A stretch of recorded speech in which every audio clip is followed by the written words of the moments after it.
Peace and blessings be unto you all.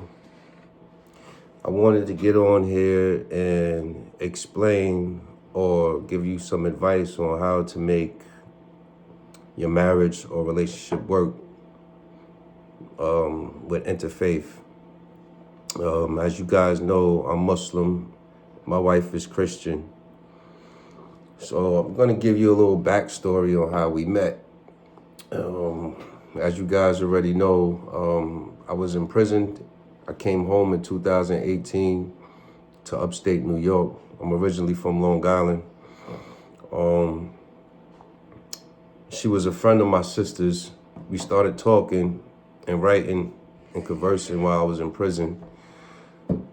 When I got paroled home, I had my sister give her a call, and she came. We sat, talked a bit, and tried to see if we were interested in each other to move forward. Long story short, we got married, and we had a beautiful baby boy named Nasir. Right now he's 5 years old. It was rough in the beginning, you know, because of the different faiths.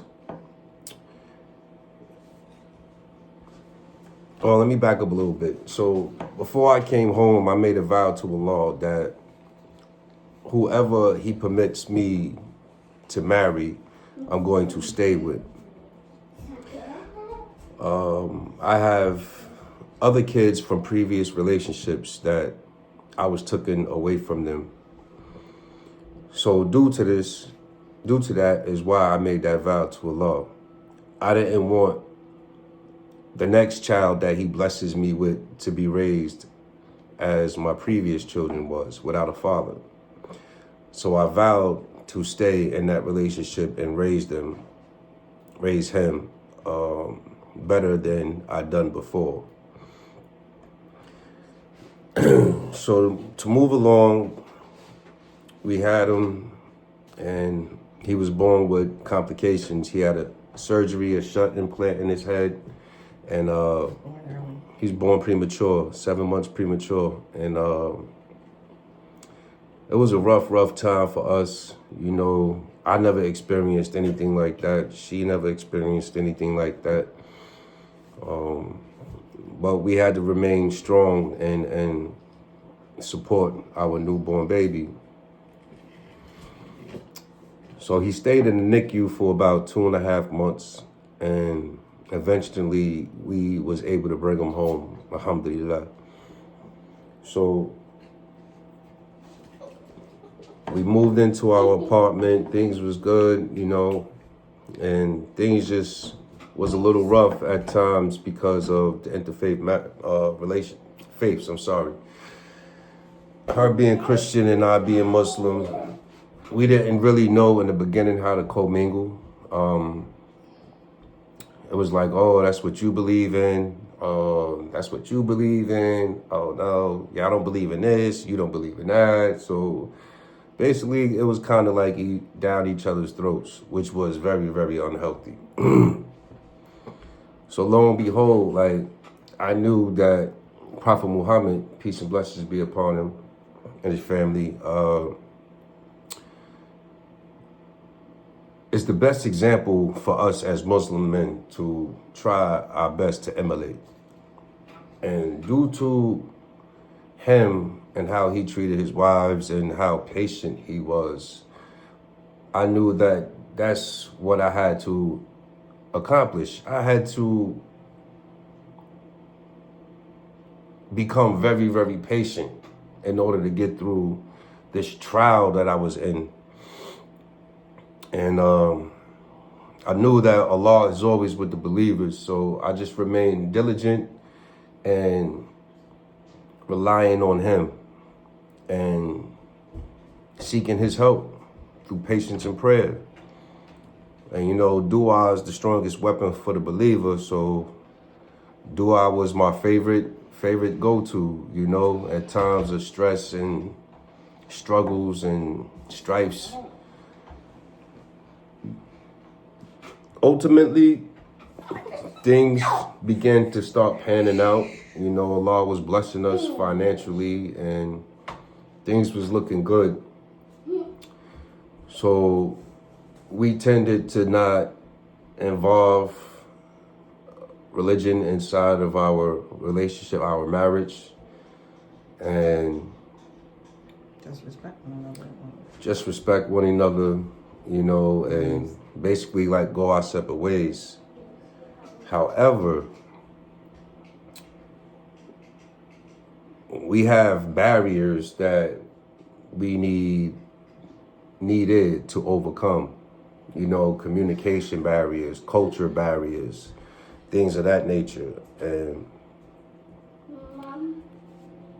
we had to figure a way out to draw a connection with each other, you know, and basically what we did was we decided that we would support each other and, you know, just be there for one another, love one another, and respect one another's faiths and religions. And be open-minded. That's the most important, you know, non-biased and open-minded, and to hearing and learning about each religion. So that was like the turning point of our relationship, our marriage, and it's been almost 7 years now that we've been going through this. And not too long ago, we just decided this this sacrifice, as you may call it, sacrifice. That's what it is. And lo and behold, like, it's a beautiful thing, because now, you know, my wife is more open-minded. I'm more open-minded. We support each other and help each other out. And that's how we begin to get grounded spiritually. Like I was saying in my previous video, a lot of people tend to forget the physical. Forget the spiritual, when in all actuality, they should be actually focusing more on the spiritual, because the spiritual is what's going to bind them, you know, mind, body, and soul. So as we began connecting spiritually, things started actually flourishing, as far as love and compassion and empathy, sympathy, and everything else. It's like a tree, you know, like a seed was planted and it just blossomed and it grew. And we're still growing. We're growing and developing together. And that's what counts. And we didn't forget the reason why we got married in the first place, you know. So that's another main point. When you are with your significant other and you get married in the beginning and then you fall out, other than the spiritual connection, people forget the reason why they fell in love in the first place. And that's something sentimental that you should hold on to. Plus, you should also just keep your faith in your creator, you know, and everything will prosper from there. Patience is key, and support is key. Communication is key. And we had to relinquish those barriers that we had and grow closer together, you know, by communicating and understanding. And at one time we were on the verge of just splitting, you know, divorcing, but Allah kept us together and he made a way for us. And in that way, we blossomed into something even greater than before. There's no more, you know, biasness or barriers in the way right now. So we're comfortable with each other being who we are and learning from each other at the same time. And in a nutshell, like, I just advise you guys, whoever need help with their interfaith marriage, like, if not counseling, start communicating even more and start compromising and sacrificing even more, because it's important, you know. And when you do that, you're gonna see yourselves start developing and growing closer. Love, your bond is even stronger.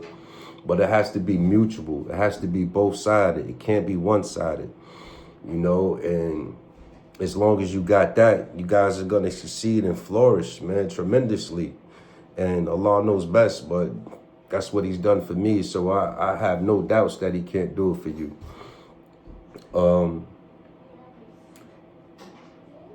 Like I said, we have a 5-year-old son. We have a 13-year-old as well. And we're raising them up in both faiths. So when they get of sound mind and have a decision that they want to cross, you know, they can choose on their own. We're not forcing them to be in anything or anything like that. They have their own mind, you know, and they have their own heart. And like I said in my previous video, you know, if you are a sincere seeker of truth, Allah will guide you to the truth wholeheartedly. And I just think it's a big, big blessing for me and my wife to have gotten this far. You know, most people don't make it in interfaith marriages this far as we have. And, you know, due diligence, perseverance, not forgetting for the reason we fell in love in the first place, and sacrifice, compromise, and common ground, you know. We meet in the middle on things, and we agree and we disagree.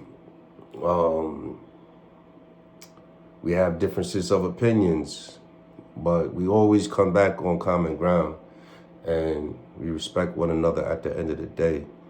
You know, you shouldn't go to bed with anger in your heart. And pretty much, you know, that's basically it in a nutshell. You know, I thank Allah for bringing his prophet, peace and blessings be upon him, his family, his companions, and I just ask Allah, make it easy for y'all, whoever may be going through, you know, difficulties, and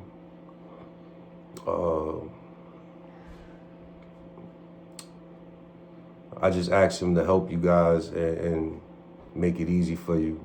Lighten your burdens and ease your affairs, inshaAllah. You got anything you want to say? You want to meet the YouTube family? Hello. Yeah, introduce yourself. My name is Mary. I'm Nazir's wife. Yeah, it's like he said. You gotta talk louder if they don't think they can hear you. Just respect one another, listen to one another, and yeah, that's it. All right, alhamdulillah. So until next time, as my beautiful brothers and sisters, Muslims, Christians, non-Muslims, Assalamu alaykum wa Rahmatullahi wa Barakatu.